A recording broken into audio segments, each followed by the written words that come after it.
So it's my first time at St-Tikhon. Really happy. Great. And I've never been to any of the other seminaries, so I have a little microcosm here. So I'm really happy about that as well. So what I want to talk to you about is I figured I had a whole room full of seminarians who will probably be the future priests. And what I'd like to take you through is, the theme of this conference is beauty. And what I want to try to do with you is try to unpack that a little bit. One of my contentions has been that our own tradition, our artistic tradition, the iconography, the architecture, the liturgy, it is a way for us to participate in the kingdom of God, but it ends up also being an image of reality itself. And it can help us to help us understand the way that the world actually unfolds in front of us. And we can understand the world through the lens of our tradition. So what I want to do is I want to kind of take you through the basics of iconography, how you can build iconography out of the very image of Christ, and how it kind of lays itself out and becomes the iconographic programs of the church, how it all works together. I'm not going to go through, it's not going to be something that I'm going to go through in detail, but rather I'm going to kind of give you a line that you can follow and then explore on your own once we're done with this. And so, what I want to start with is the deesis. So, most of you will know what the deesis is. The image of the deesis is any image, usually that has Christ in the center, and then we'll have saints on each side of Christ. Sometimes you can have a row of saints, like we do in the great deesis in the iconostasis, where you have this row of saints that go all the way to the end. Sometimes there are angels in there as well.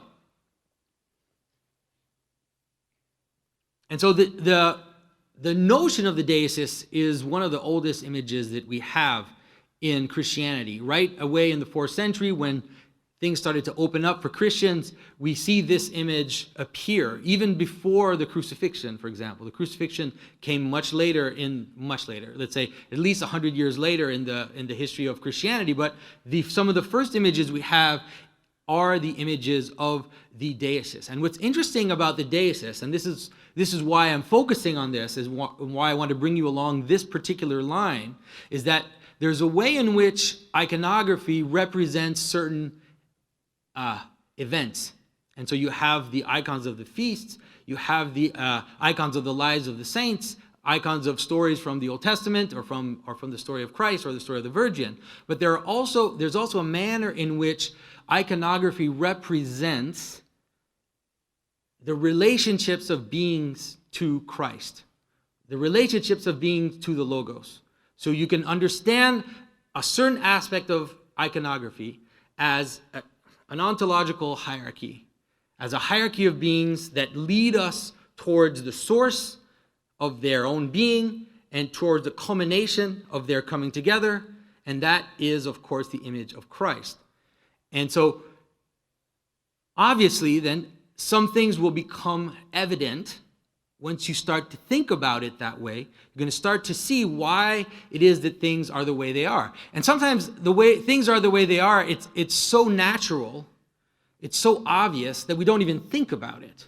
Because it's just obvious to have Christ in the middle, right? Of course we should have Christ in the center. Of course it just makes sense, but it's important to understand it as well, especially in a world like ours, which is so fragmented and so decentered. It's important to understand what is that center and why it is that Christ is there and how is it that it relates to everything else. And so this image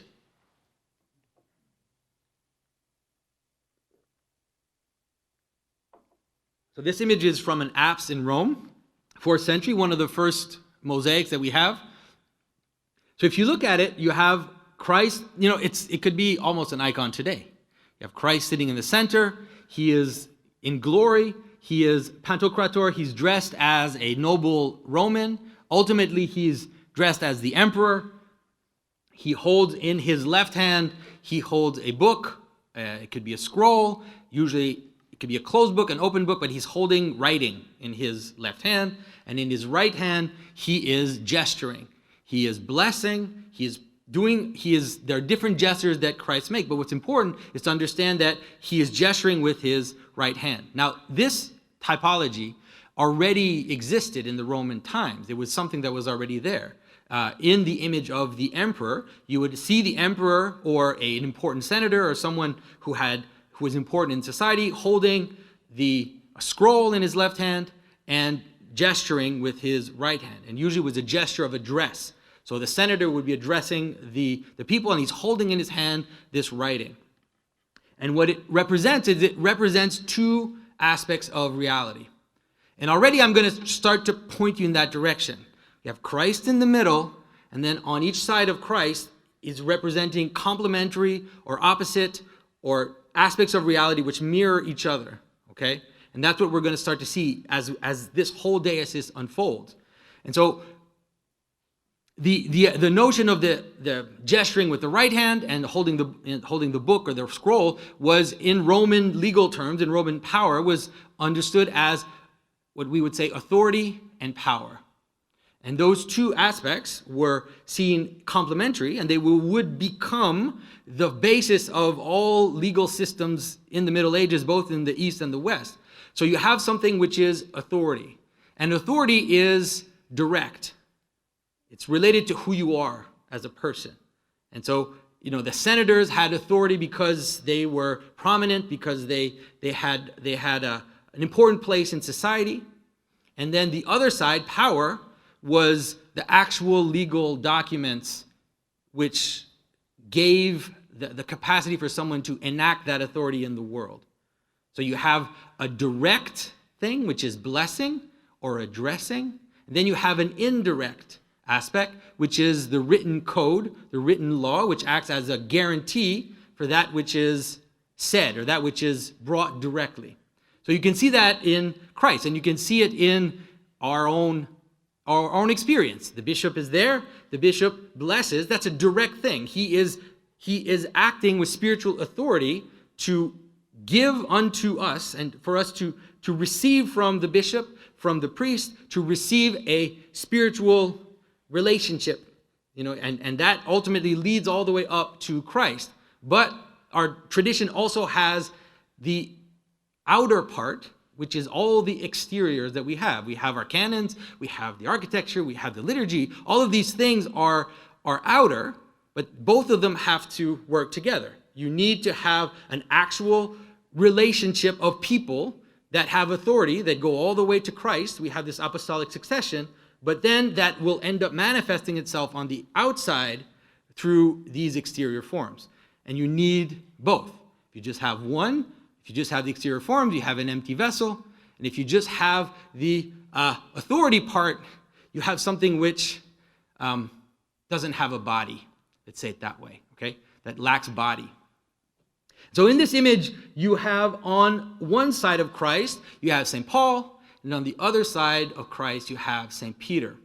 And the first deicists, that's how usually what you would see in that image. On one side, St. Paul, on the other side, St. Peter. And those were called the pillars of the church. We still have that icon today that we even celebrate in the Orthodox tradition. St. Peter and St. Paul standing together, holding the church together, right? The two pillars of the church. So why is it that St. Peter and St. Paul are the two pillars of the church? I mean, we have 13 apostles, 12 plus 1. Why is it that it's them? And what I think is that I think it has to do with who they are. And it has to do with this inner and outer, direct and indirect. All of these complementary relationships. So we have to see Peter and Paul as having a complementary relationship. Now, in this image, you can see that both St. Peter and St. Paul are being crowned. Can you see it? There's a female figure standing behind them who are holding up crowns above their head. Okay? That is interpreted by church historians, by art historians, as being the two images of the church.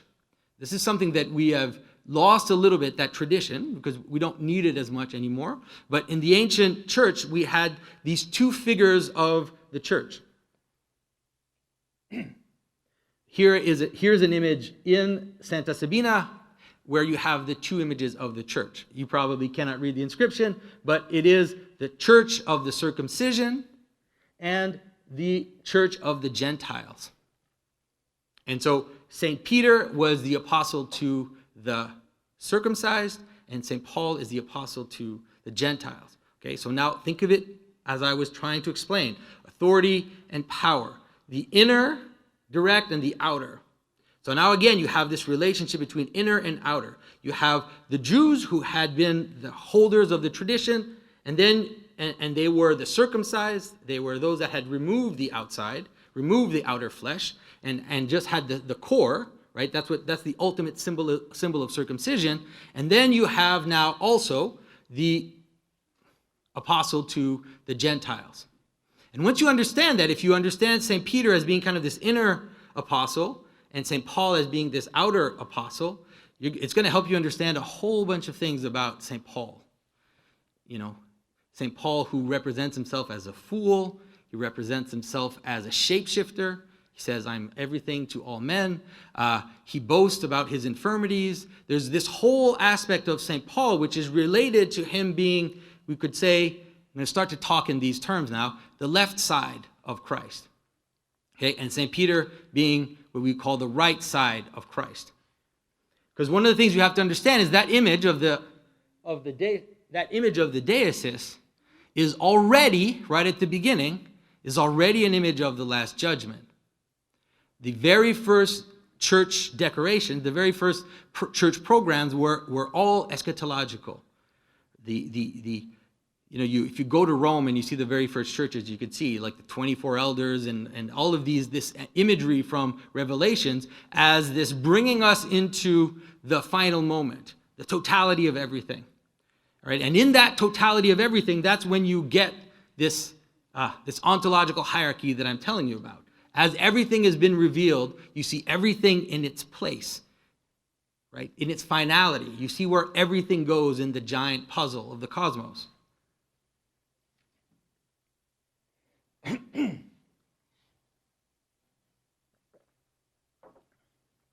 And so this is also one of the very first images. Now, this is on a sarcophagus. You can see again. Can you recognize the figures? So on our right is, and the left of Christ in this image, is the image of St. Peter, and then on our left and his right is St. Paul again. Can you see it? All right. So now you have Christ who is giving the law. He's giving that book, that power. He's handing it over to St. Peter. Right? And so think about it the way that I'm telling you about. You have Christ in the center. He is the Logos. He is that which is the origin of everything, that towards which everything culminates. And now he's handing down. He's distributing to that which is next to him. Right? He's distributing down the hierarchy, you would say. So he's giving the new law to St. Peter. And he's standing, this is important, he's standing on the cosmos. Right? So that figure down there with the thing, that's the cosmos. It's gonna change, but that's an early image of the cosmos.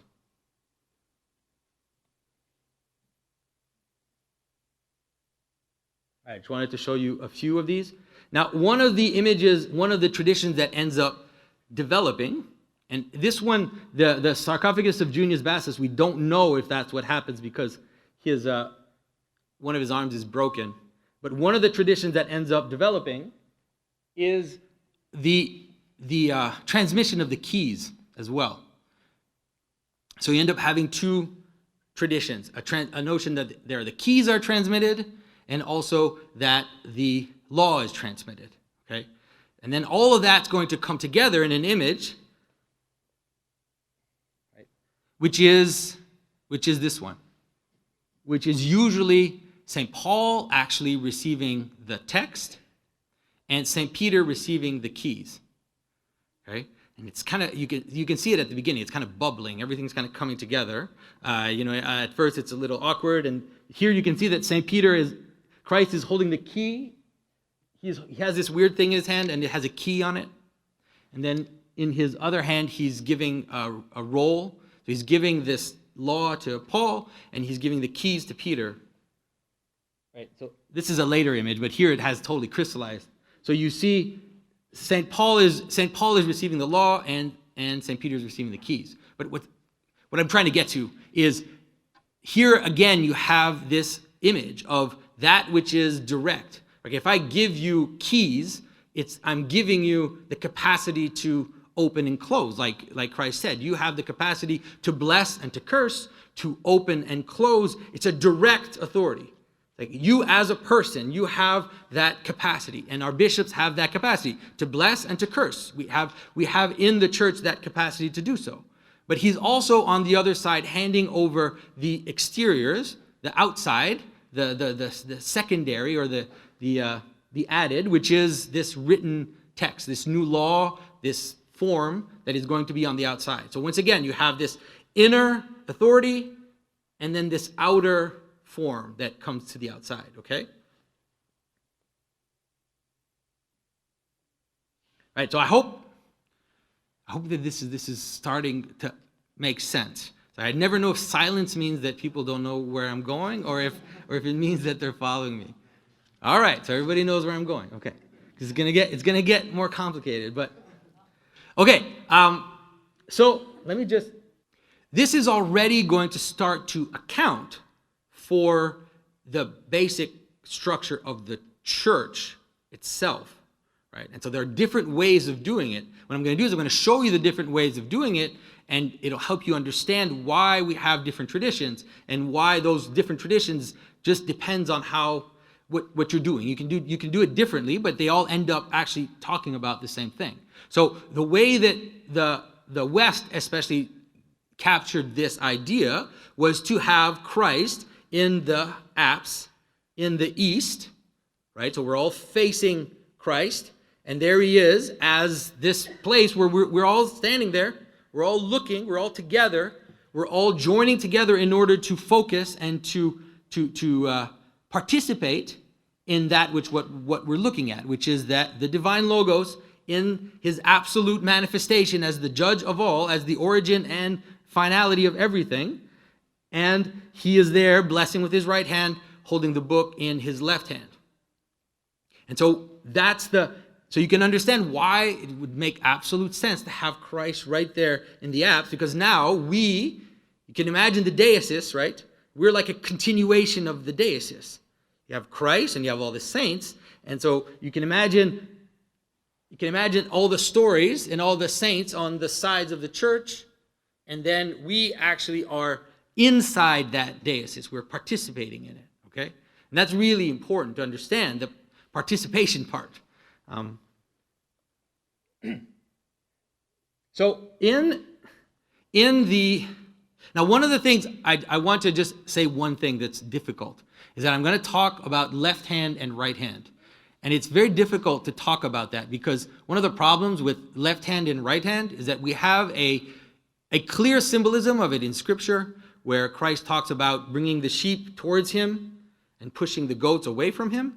Right? So you have this bringing in towards the middle, and then this pushing away towards the edge. We have that symbolism. Now the problem is, how do you represent it?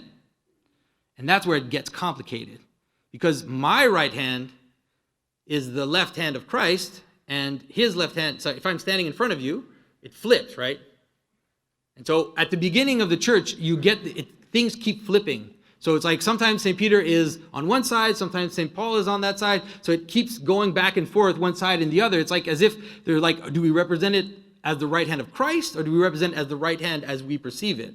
And so it's not, at the beginning it's flipping around. So don't worry if you see it flipping at the beginning, but as the tradition kind of settles, you'll see that at some point, St. Peter is always on his right hand. In our churches, I don't think I've ever seen a church where St. Peter is not on the right and St. Paul is not on his left. There can be exceptions, but that's mostly the way that it's settled now today. So now we have the deicus after iconoclasm. The East, if there are images of this deicus before, I've never seen them. It's hard to know what was there before iconoclasm.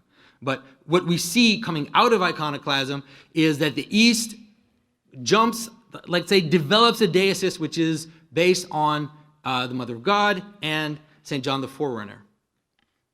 But in that So you see, this is one of the first that we know of. This the Harborville triptych. After iconoclasm, you see up in the top Christ, the Mother of God, and St. John the Foreigner. But in this image, we end up having a very, very similar structure as the one that we had in the diocese of St. Peter and St. Paul.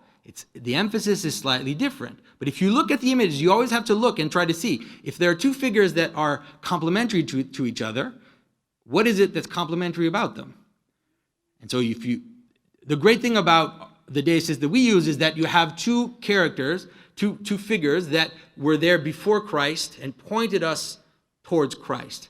And so right away we get the sense that that's the whole point of this. That's the whole point of iconography. Right? The whole point of iconography is to do what the Mother of God and St. John did, which is to point everything towards Christ. All the images of the saints, although the saints have participated in God's glory, they're all pointing us in this great hierarchy towards the source of everything. So to have St. John the Foreigner and the Mother of God as these two pointers it's a beautiful decision, let's say. But so on the one side, what do we have? We have the Mother of God, and she is covered. Then we have St. John the Foreigner, and he was wild.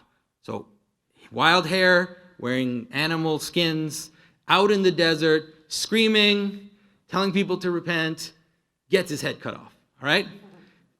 All right, so could you have an image of St. John, right? St. Paul also got his head cut off, by the way.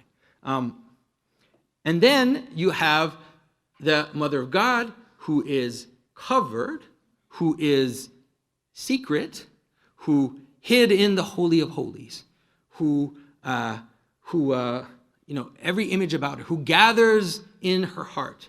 There's that beautiful text in the Gospel where it says that as she was seeing Christ develop, that she gathered all these things into her heart, right? And that's who she is. Right? She's the one who gathers into her heart, and then the Logos manifests himself in her heart, in her center. So now you have, again, these two extremes. You have the outer, chaotic, crazy hair, wild animal, all of this left hand, let's say, left hand symbolism. Then you also have the other side, which is this gathering in, this bringing towards. Now, think of the Last Judgment. Right? Think of the Last Judgment. Right? Those are the two movements of the Last Judgment. There's one movement which is come, and there's one movement which is move away. Now, one of the things that I'm contending from the beginning is that we have a manner in which that relationship of come and move away, which is come towards the center, being positive, move away from the center, being negative, but it's not necessarily positive and negative. There's also a way in which coming towards the center can be negative, and there's a way in which moving away from the center can be positive, right? Now, in the case of St. Paul, that he is a fool, that he is a shapeshifter, that he changes his face depending on who he's with, that he boasts from his weaknesses. All of this stuff, you would say it's all negative stuff, but no, Christ turns that negative stuff into glory in St. Paul, right? And so, to give you an example, there's one of my favorite quotes from St. Maximus is where he talks about what he calls the sins of the right hand and the sins of the left hand. And so he says that the sins of the right hand are the sins of pride, of self-sufficiency, that type of sin. And then the sins of the left are, all the passions of the bodies, the sexual sins and all that stuff. That's the sins of the left. And so he says that it starts actually with the sins of the right hand. That at first you get a sin of pride, and then that sin of pride opens the door for all the sins of the left hand to come in. Okay? And so you can see, now, if you take a right hand character, you take someone like St. Peter, right? What's St. Peter's sin? That's right. That's St. Peter's sin. St. Peter's sin is, I will never betray you. St. Peter's sin, St. Peter, in his fervor is how he falls. In his fervor, right? That's his fall. He says, I will get out of the boat. He's the only one who does it. He's like, I can do this, and sinks. Then he says, I'm going to follow you until the end, and denies. Okay?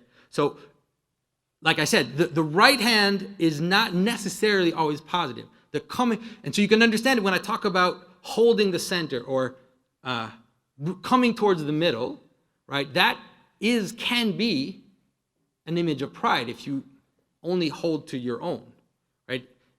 Because it's our identities that give us pride. We think, it's like, I'm self-sufficient. I've got everything I need. I don't need these other things. So it's like I'm holding into myself, right? And then sometimes God will break that, smash us, splinter us, in order for us to understand that, no, the hierarchy keeps going after you, my friend. There are things above you, and you need to submit to those as well. All right. So here's one of the first images of the Last Judgment. So we have the sheep on the right hand and the goats on the left. And so if I asked you, St. John the Baptist, is he a sheep or a goat? Which one would you answer? It's hard to answer because the goats are negative in the story. But yeah, it in terms of his type, in terms of what he is, what he manifests, he is the wild. He's the wild aspect. All right.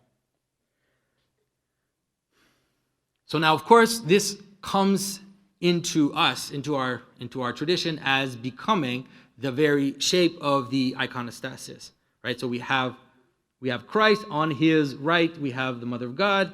On his left, we have St. John the Foreigner. And now, look at this image. You notice how there is the red angel on one side and the blue angel on the other. This is a 6th century image, but we still have that today. Still have that even I've looked at some of the iconostasis here in the chapel and in the church, and you still have that St. Gabriel on one side and St. Michael on the other. So you can see, I just had an image to show you the red angel at the end of the iconostasis, and then the blue angel on the end of the other end of the iconostasis. So this is complicated because I'm not going to talk about this, but there is also a way in which left hand and right hand symbolism, just like I'm standing in front of you and it crosses like this. Well, you see that in icons as well, where it actually flips. You see it in the icon of the Transfiguration, and you see it in this icon, which is the fire angel is on the right hand of Christ, but the goats are on the left, and the blue angel is on the left hand of Christ, but the sheep are on the right. And so there's this interesting crossing that happens. In the later traditions, you'll see sometimes the red angel, St. Michael, has a sword, right? And then the blue angel, St. Gabriel, holds a lily. All right, now, this structure, this basic structure, so now you're going to start to see that it's everywhere. Because the crucifixion is also that image. The crucifixion has the same structure as the deisis. This is one of the first crucifixions, 5th century. So like 100 years, let's say about 100 years after the very first images started to appear in the 4th century. So why do we show the 3 crosses in a full crucifixion? Because it's in the story, of course. But also because, what are the 2 sides? Right? One side looks towards Christ, and the other side looks away from Christ. So here's one of the first representation, another one of the first ones, where you see on Christ's right, on our right, you have the character who is looking up towards Christ, and then on the other side, you have the character who is looking down or looking away or not looking at Christ. And you see that if you look at later images of the crucifixion, like the full crucifixion, you will see that. You'll see sometimes one is actually turned backwards, different ways of showing that one is looking away and one is looking towards.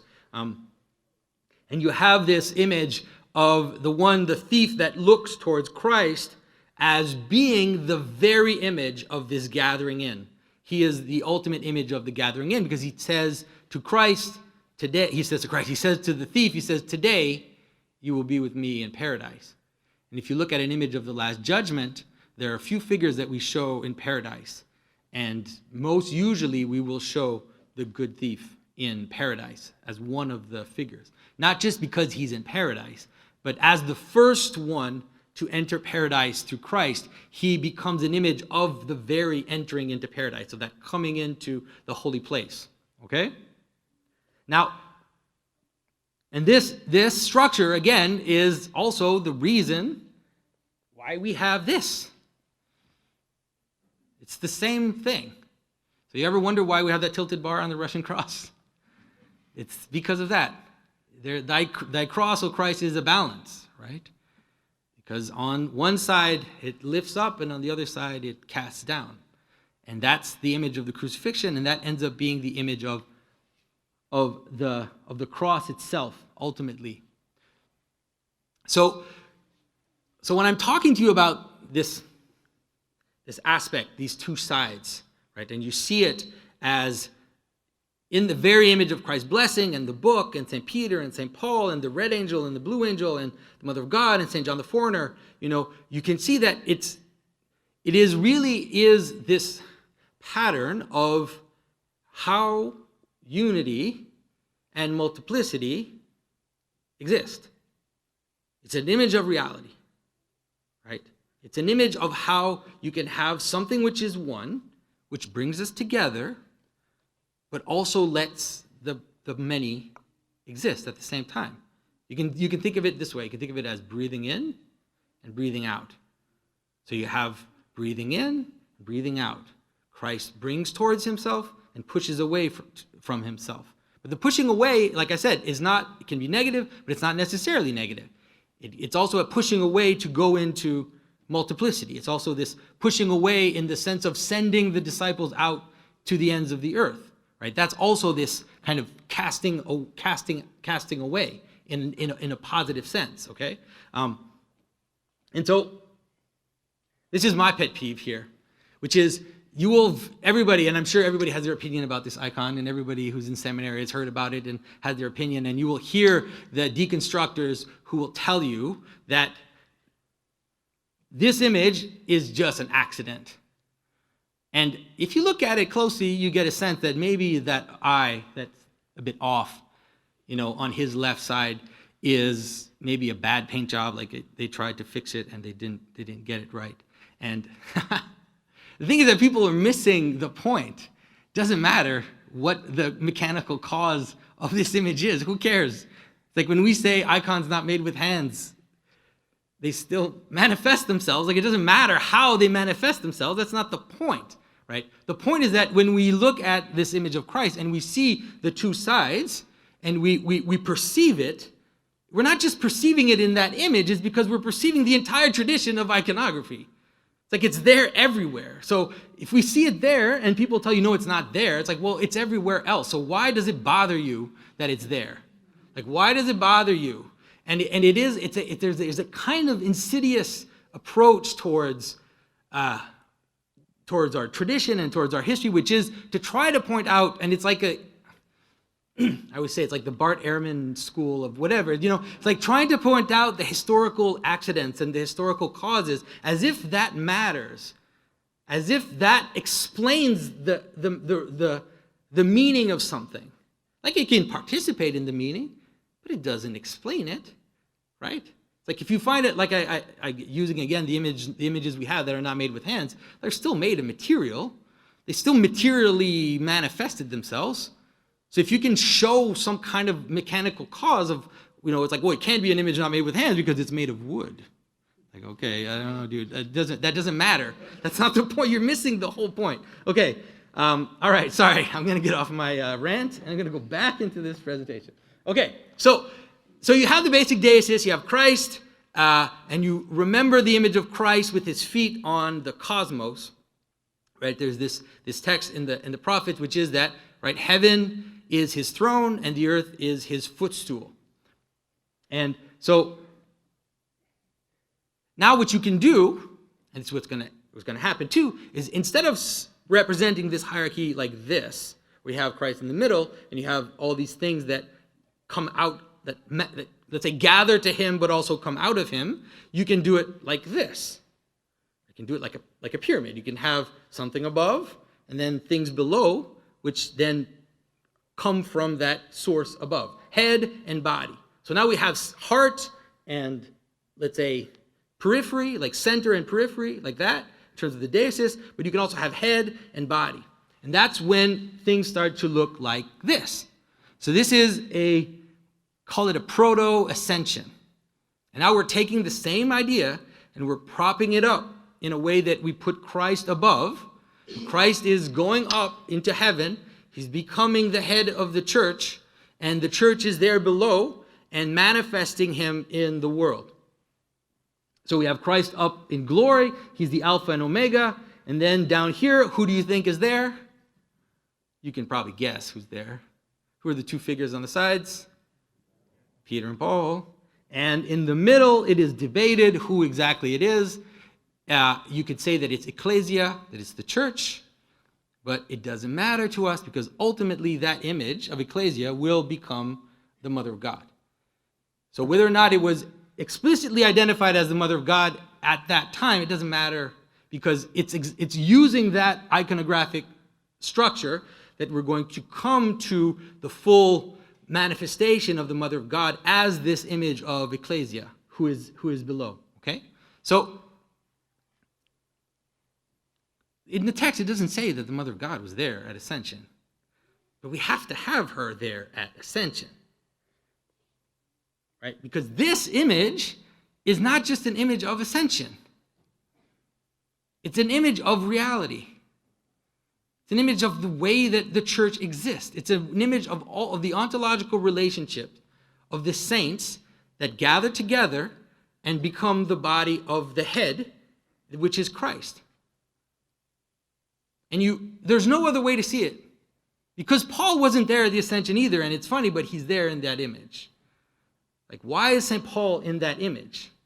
St. Paul is in that image because the Ascension becomes the vehicle to show us something which is revealing to us the very manner in which the church exists.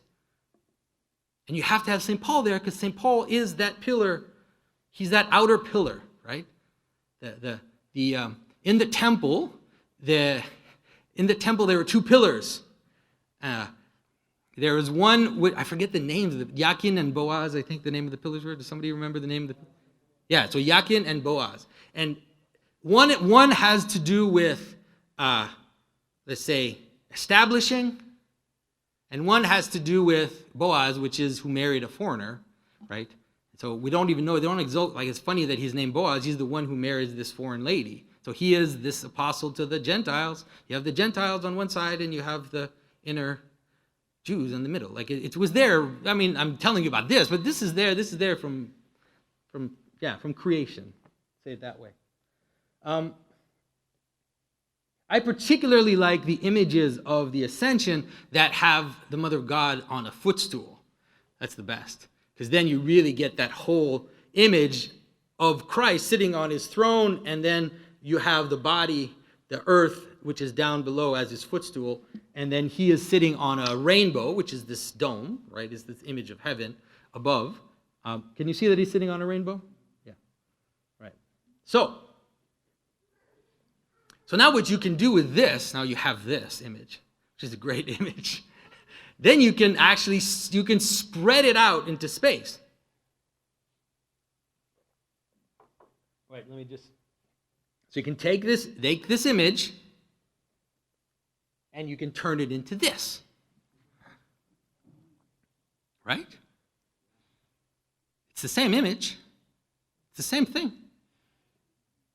The first representations of Christ in the dome were actually representations of the Ascension, where you had the disciples and the Mother of God, and then you had Christ in the top. And it was not just the Ascension, but it was both the Ascension and the eschatological moment, because as the angel said, he will return in the same manner that he left.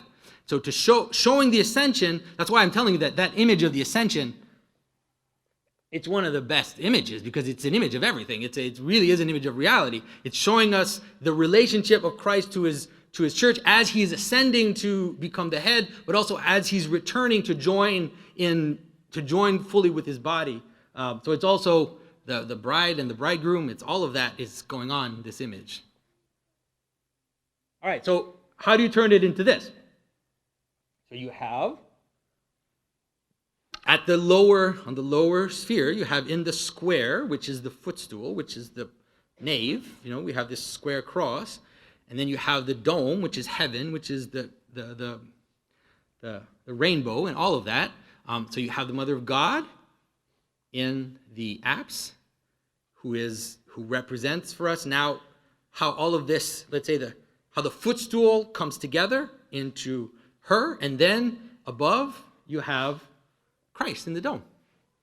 So you can see that if you don't have a dome, for example, it's totally fine to have the deesis as we experience it, to have Christ in the east as the one who returns, and then have the unfolding of creation and the Bible stories and the saints on the sides, right? We have that. We also have that too. It's the great deesis. When you're standing in church and you're looking, and you have the great deesis, let's say if you have a very elaborate iconostasis, you're staring at the same thing that a Western medieval Christian would have stared at in the 12th century. You have Christ in the center in glory, and then you have this unfolding on the sides. And so they would have seen that in the apse. So so I think most of the chapels here actually have Christ in glory in the apse, right? So these two ways they're manifesting the same thing. They're just, you can pull it up into a dome, and then you have that fullness, but you can also bring it down in terms of its, that type of representation. Okay. And so here, if you look at this image, it's great. This is Hosias Lucas, and you can see the apse with the Mother of God, and they put a dome above the apse. So there's a little dome above the apse, and then there are many domes in that church. Then there's the giant dome, which has Christ in glory, and above the apse they have this little dome, and what's represented there? Can you see? Somebody guess what that is? Can you see well? Sorry? Yeah, but what's going on? What's coming down on their heads? How about if I say it that way? It's Pentecost. All right, so it's Pentecost. All right. So, yeah. And so you really have this image of, so why is St. Paul at Pentecost? St. Paul's not at Pentecost in the story. Right? He's there because this is to show you how it works. It's to bring you into the very manner in which the church exists and the very manner in which we participate in that.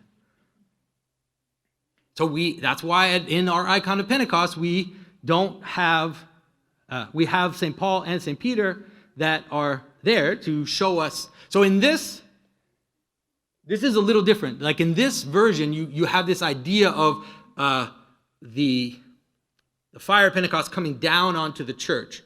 So if you were there, you would experience it. You have the dome of Pentecost and the coming down, and then under the dome of Pentecost, you have the Mother of God, which is there, stand in for all of us, stand in for Ecclesia, and she is there under this whole thing of Pentecost. Now, in our icon of Pentecost, we have the other figure.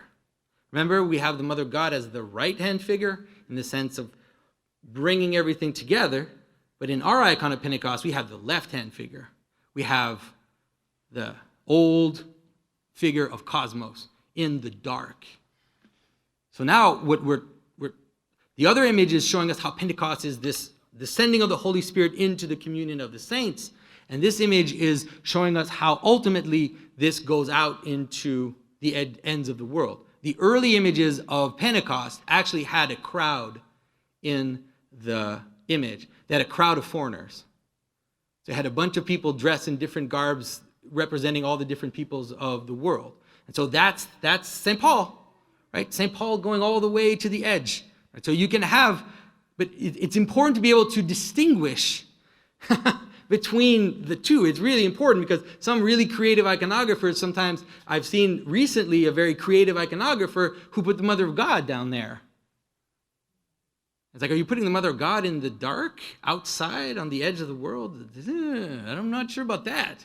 It's very odd. She's in the Holy of Holies. She's not she's not outside. She is the very image of inside. We always say the Mother of God is a mystery of the church. Like we keep her to ourselves, you know? All right. So a few more. Is anybody keeping time on me? Am I good? All right, okay.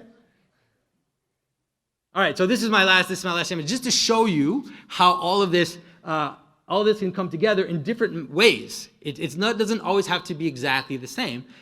So here is, you could say, how reality is manifested in the crucifixion. And to have the crucifixion as the image of everything, because it is also, the last judgment is already there in the crucifixion. That's one of the reasons why we have the good thief and the bad thief, is to help you understand that in the crucifixion moment, everything was accomplished. Even the last judgment was already accomplished in that moment, right? And so you have Christ above, you have this image of the crucifixion at the very top of this hierarchy of images. And now it's almost, you have to kind of imagine it as if in the crucifixion, all of this is happening. Like the image of the anastasis, which we see underneath of Christ going down into death, that's in the crucifixion image. You know, when you see the blood of Christ going down and dripping on the skull of Adam, that's just that. It's like if you took that little part of the icon of the crucifixion, you unfolded it, what you get the anastasis. So it's already packed in there. And we just open it up and you can, yeah. And then again, the same, you have the icon of the last judgment, which is under the anastasis and is contained also in the anastasis. Right? So you have Christ going down into death, getting Adam and Eve, right? And then in the image of the last judgment, they probably don't have it in this one. Yeah, do that? Yeah, they do.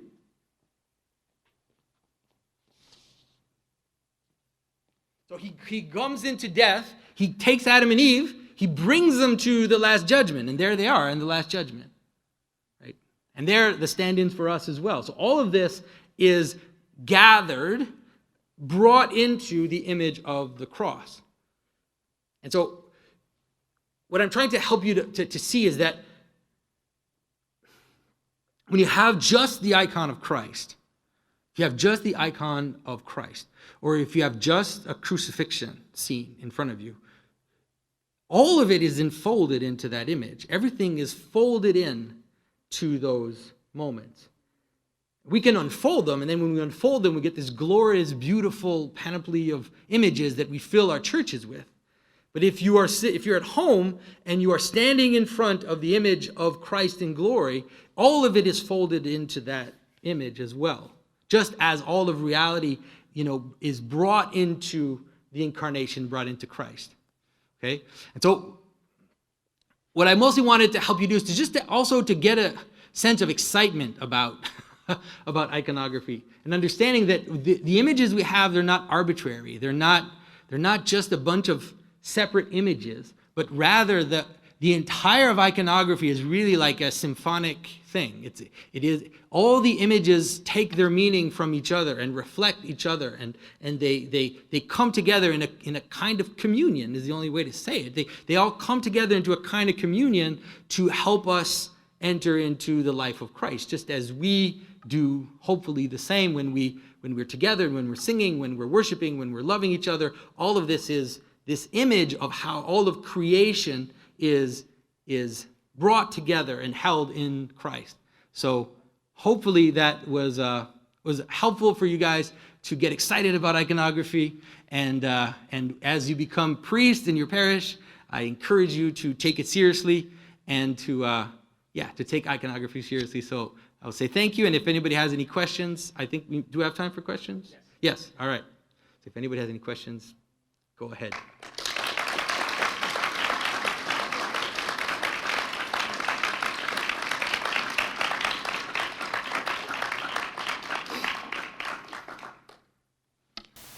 Wondering maybe if you could elaborate on some of the ambiguity in these different aspects of symbolism, right? Because like the two pillars, Moral and Boaz, they have a righteous type and an anti-type. right? The left and the right hand, the same thing. And so sometimes people who are not so schooled in semiotics, they make a very simplistic assessment of, one symbolic element here. I was, a good example of this is the eye. You all see it. Yeah. You go into work, like I was in the Holy Land. I'm at the Mount of Temptation, and there, you all see it. Their eye. Yeah. And I'm trying to explain to somebody who I'm with. Well, no, it's not Freemasons. But Yeah. and he's like, prove it to me. Yeah. So It's in the I Holy was Land. wondering if you Yeah. could just talk maybe about this. So the first thing that we have to look at is that symbolism is not moral. That's the only thing I can say, is that the way in which reality exists is not moral in the way that we tend to see moral in the sense of this is good, this is bad, this is good, this is bad. Like everything in creation is good if it's in its proper place. There's nothing that is created which is evil in itself. And that is true of so much. And so the best thing that the devil can do is distort and twist things. But usually if you're attentive, you can also flip it back, and you can bring things back to how they should be. So the best example is upside down cross. What's that? Is that satanic? Of course not. It's the image of St. Peter, right? But can it be satanic? Sure. If it's used in that context, it can be satanic. An actual cross can be satanic too. People actually, they'll use, or let's say a pentagram. Is a pentagram satanic? A pentagram's not satanic. A pentagram is a 5-pointed geometric shape, right? And so it can be very, very powerful representation of how 4 things go into one. You can imagine even Christ with the 4 glories as a kind of pentagram. He has 4 glories, and then you have his head as the head of the 4 glories, right? So it's not, there's nothing wrong with these signs, but like I said, it doesn't mean that they can't be misused and that they can't be distorted and that they can't be used for evil purposes. Like, just like language itself is the way that God created the world, but we can use language to hurt others, and we can use language to curse people. So it's the same. To me, that's always the way that I look at it. I always try to see, like, if I look at something, I always try to see it in 4. I always try to see, because usually, if there are two things that mirror each other, I try to see the positive aspect of one side, the negative aspect, the positive aspect of the other side, and the negative aspect. And I usually try to see it that way. And I think it's helpful, because it's like the left hand, for example, is usually sinister. It usually is represented in terms of casting into hell. I mean, you see it in the Last Judgment. It's casting into hell. But then, okay, so why is St. Paul always on Christ's left? At some point, St. John the Foreigner, it's like at some point you also have to be able to see that if you ignore the positive aspect of it, then you're actually going to miss an aspect of reality, and it's just going to be blindly in front of you. You won't even be able to understand it. All right, and somebody else, yeah? Been listening to you for a few years. I just want to say you're even more fun in person. Thank you. That's it. Thank you. Question from the beginning, there was the image of the church of the circumcised and the Gentiles. Since you're a patterns guy, I want to ask. It seems to me that in contemporary Orthodox that we've actually continued that pattern. If you look at like the ethnic the ways in which if you're Russian or Serbian or Greek, you're a child of Orthodoxy. Yeah. And then you can be a Gentile if you're like myself brought in as a convert. So I almost wonder if there's a way that symbol you would see how that symbolism could be useful. Well, it's that symbolism, like I said, because this is a symbol of reality. It's an image of reality, and all identities work that way. That is not just the church. Every identity has an inside and an outside. That's just what an identity is. And so, and all identities have a inside and a margin. Something which is not quite inside and not quite inside, right?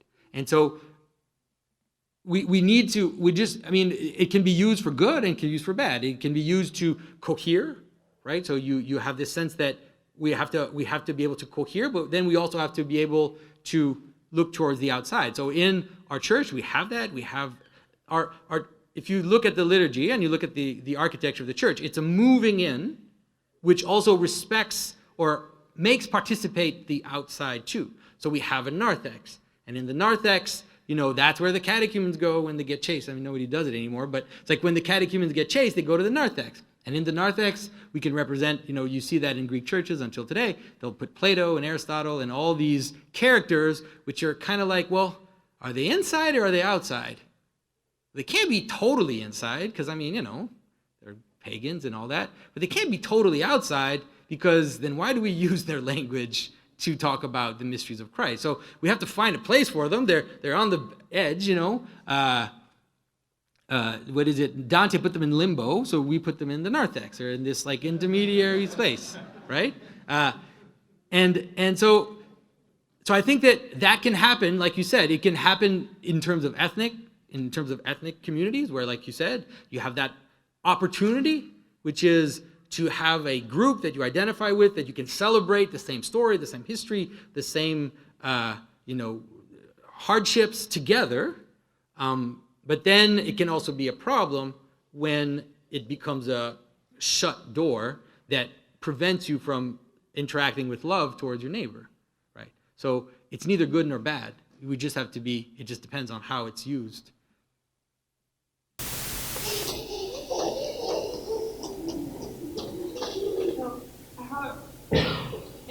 And a lot of these writers are older, particularly weird. And so the question is sort of, how did the images of the basis of Christ with the beard derive from images of Christ as a young matter shepherd that we see in very, very early iconographical depictions? And to what extent does that change derivative of a Greco-Roman tradition of Zeus, and specifically Zeus as kind of a figure with sort of power and authority?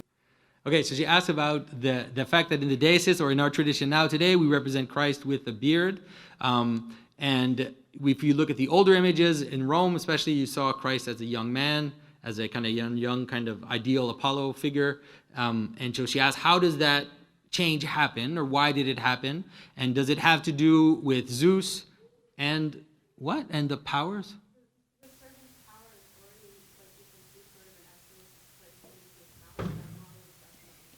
Okay, so the idea that Zeus as this authoritative figure, and then those that are under him. So the tradition of representing Christ as with a beard, and also representing Christ without a beard, seems that very early, at first I'm not sure if it had a specific meaning. I think that at first it seems to have been just, like, okay, so we represent a figure. We don't know what Christ looked like, let's say, in Rome, and we want to represent him in a way that people understand what we're talking about. So this is how we represent it, in a kind of typological manner.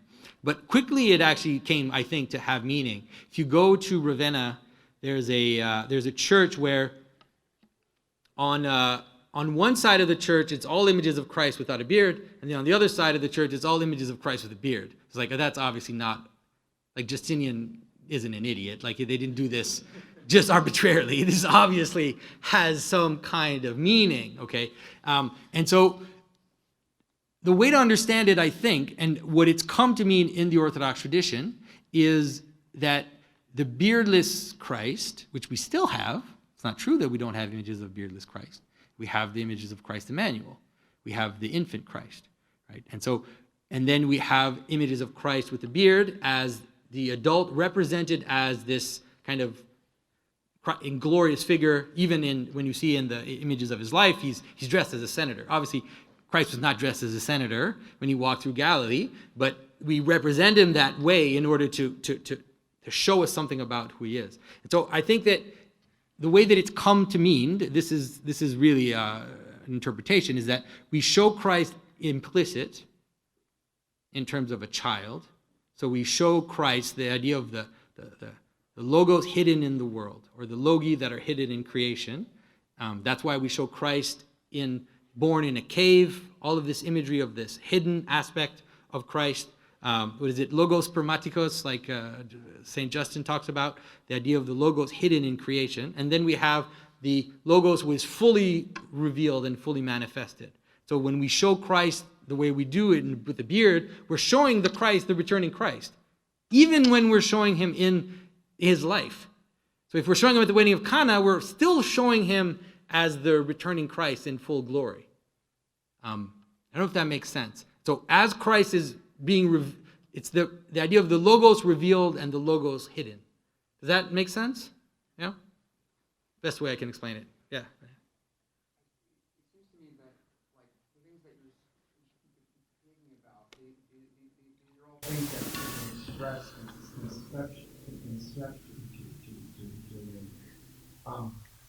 and they're very compelling as ideas. But I wonder, why is it important that, at least in the context of what you're speaking about, why is it important that we represent these things artistically? And we're not just articulating these things as abstractly. Yeah. Why is it important that we're seeing this? Okay. Yeah, so Benedict asked why, because we can express these things conceptually, we can explain them and talk about them with ideas. So why is it important that we represent them artistically? Why is it important that we have them as images? And I think that there are few answers. The best answer would be participation.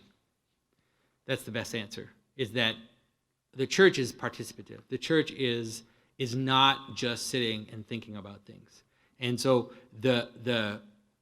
the image is something you have to, it has a place in the world. It's taking up space, and it's reflecting light from the world. It's participating in creation in a very bodily sense. And so it engages us to participate. It engages us to actually engage with the face of this person. And it's also because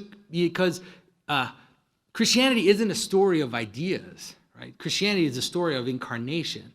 And so it's not, so when I say, let's say that the left hand or right hand and all this stuff, it's like St. Paul is manifesting that to us.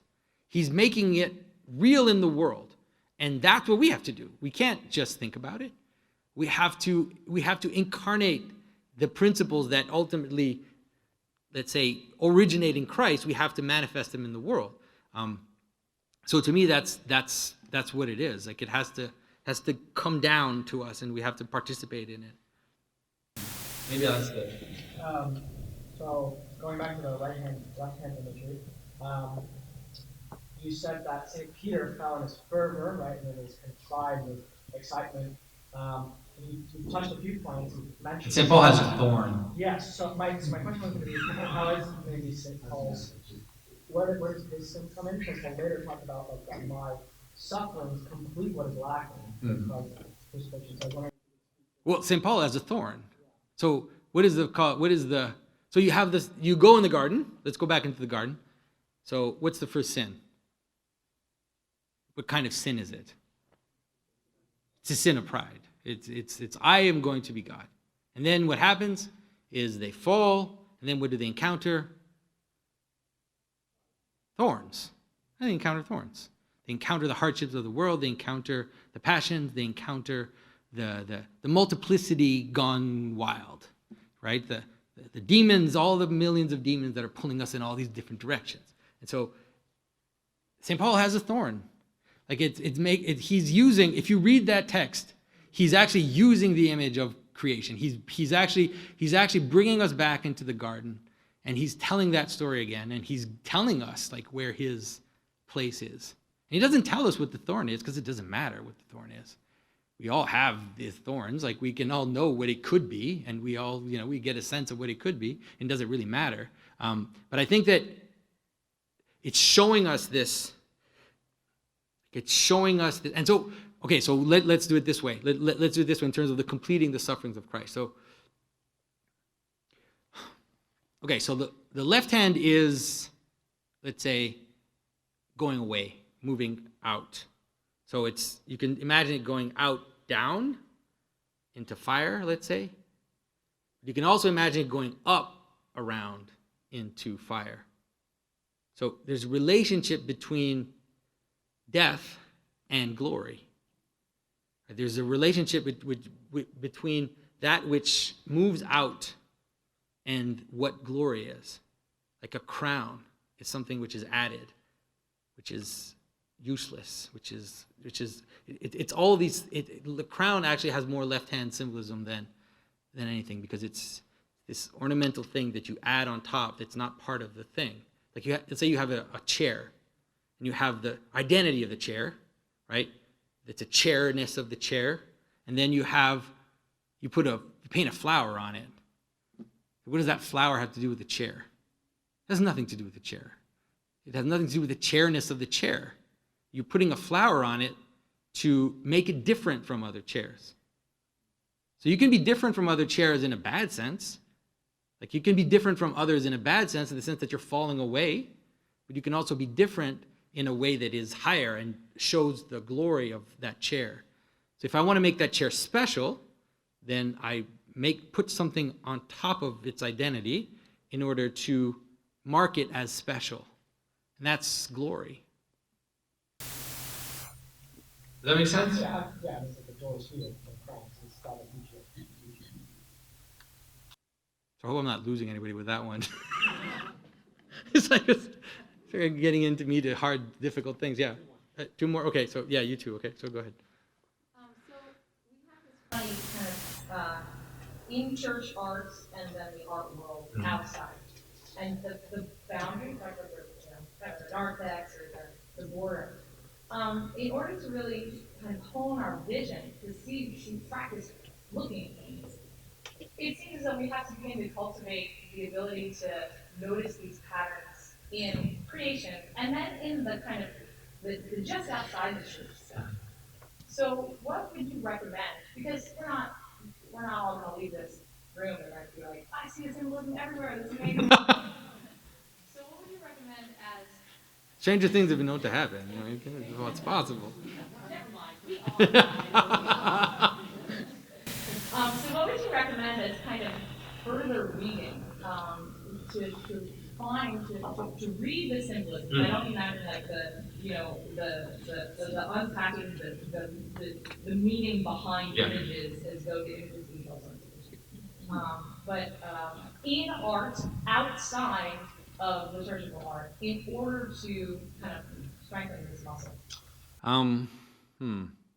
I still think that the best way is to look in first and then look out. Like that's the way I see it. It's like if you understand Christianity, and if you dive into our own stories, if you dive into Scripture and the relationship between Scripture and icons, and the relationship between that and the liturgy and the architecture, then that will give you the right eye to then look out. I think that's the best way to do it. So I tell people, it's like read. I always point people to the same books of the fathers. These are the key. I'm telling you guys. So St. Gregory of Nyssa, Life of Moses. That book has everything in it. If you're attentive, you read just the second part. If you know the story of Moses, you don't even have to read the first part. Read the second part. That book has everything in it. It's one of the shining jewels of our tradition. St. Ephrem the Syrian, Hymns of Paradise. That book has so much in it. And you have to be careful, because you can read through a paragraph and you're like, read through the paragraph, like, no. Read every line in that paragraph. And every line I could unpack for hours. And there's this crazy place in St. Ephrem's poem where he talks about paradise. Then he says, like Noah in the ark. Then he says, like the tabernacle, like Moses ascending the mountain. And he just goes, and he just names them one after the other. And if you're attentive, it's like your mind's going to explode, because he's basically taking all Scripture and he's saying, you want to know what paradise is? You want to understand it? Here, I'm going to tell you, and I'm going to give you all the images in Scripture that have the same pattern as the pattern of paradise. And he just knocks them out in like one paragraph, and you go crazy. So I think St. Gregory of Nyssa, St. Ephrem the Syrian, and I think St. Maximus, in terms of the theory, in terms of understanding the manner in which the logi come together, and the manner in which that is also us coming together in love, how that all fits, becomes like a worldview that you can live in. I think St. Maximus gives us the key to that. And then after that, I mean, I don't know. There's nothing better in the modern world. There are some symbolists that are in the modern world. My brother wrote a book. He's not Orthodox, but he has a very, very he has a very sharp eye in terms of understanding the patterns in Scripture. And there are a few people that have written. You can read Kabazila's comment on the liturgy. You get, and it's hard because it's like the fathers also, they'll do this in a way that isn't, like they'll talk about they'll give you like this amazing tidbit, but it's not in a book about that. So it's like you're reading their thing, and then it's like, oh, it's like this, and then they say something crazy like that Samson, was it Saint Irenaeus of Lyon? He says something like, Samson is one of the figures in the Old Testament that is closest to Christ. You're like, what? Did you just say that? And then it's like, okay, I have to unpack that because I trust you. So I'm going to have to unpack. How is it that Samson is one of the closest? It's like the closest to the incarnation is Samson, because you wouldn't think that, right? So anyway, but that's harder because then it's like as you're reading the fathers and as you're reading sometimes in the services, you're going through the service and all of a sudden some phrase, some hymn just pops out and it's as if it's giving you the keys to reality, especially in the especially during the whole Paschal season during that time. Like there's some of those hymns that are just they blow your mind. So sorry I can't give you too much like that, but it's all there. All right, one last one. So thank you for your presentation. One of the things that I find interesting with these presentations is like there's so much cool stuff, and then like some of us are going back to parishes that are like dentist offices. So there's like always this tension between, you know what I mean though? I'm in one of those churches, so I sympathize with you. So there's always this tension between like, or even people, when we're going in planning future churches, do we rent out a space, or do we, build the ground where we buy a whole Western style church? Is there any way in which, or you see that you can take Western structures or just square boxes with plain walls and sort of immerse them in these images and in these forms without destroying the entire culture? No, I think there is. I think we do what we can with what we have. I think that we have to. This is my advice to all of you as you become priests. The trick is to not pretend. That's the trick. Seriously, don't pretend. Don't pretend that you have something you don't. And I think that's one of the problems with the culture of reproductions is that it's like we want to go into our church and have an entire iconographic program, and it's like, so then we're just going to buy all these prints and plaster them on the walls. It's like, okay, it's not, and I'm not saying it's heretical. There's nothing ultimately wrong about it, but I think that the approach is lacking. I think I would rather you have one beautiful icon of Christ and start there, because it's all in there anyways. It's all in that icon. And so, if you have a building that doesn't have a dome, I would suggest to explore the possibility of having Christ in the east, rather than, you go into a church, it has a low ceiling. It's like this little rental place with a 10-foot ceiling, and they try to put like an image of the Pantocrator. It's like, that doesn't, you're pretending. You're not in Constantinople. It's like, it's not happening. And that's okay. And that's okay to not be in Constantinople. So I would say that. And so it's like, that's what I would say. Do move slowly, get few beautiful things, and you don't have to fill the whole space. So I'd rather you have a few things than have spray painted gold everything. Very much so. So that's my suggestion. So everybody, thank you so much for your time and your attention.